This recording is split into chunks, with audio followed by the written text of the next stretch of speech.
بسم الله الرحمن الرحیم. دا تاسو بره ګورئ دا زموږ وسایل دي، هغه وسایل چې د څومره زمانو نه دا ځنګلې دا ونې او نن زموږ د پښتنو د وسایلو د حال ته وګورئ. هغه بونیر دی، که شنګله ده، که تورغر دی، که سوات دی او که دیر دی، صرف اور صرف د پښتنو په خاوره.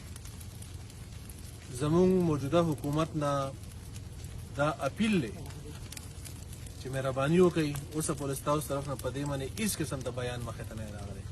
دې باندې یو کمیټي جوړېده پکار دی چې تحقیقات وشي چې دا ولې او صرف اور صرف زموږ په خاوره، صرف اور صرف د پښتنو وسایلو سره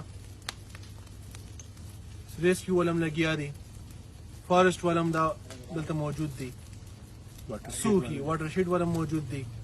خو افسوس چې زموږ ادارو سره هم دومره وسایل نشته چې راشي او خپل دا کم قیمتي ونې، قیمتي ځنګل سوځي لګیا چې د دې روکتام وکړي. زما د حکومت نه دا درخواست دی چې مهرباني وکړئ، ځان د اسلام آباد چې د کوم د تخت جنګ شروع دی نو هغې نه واوړئ او خپل د وسایلو حفاظت وکړئ. ډېره مهرباني.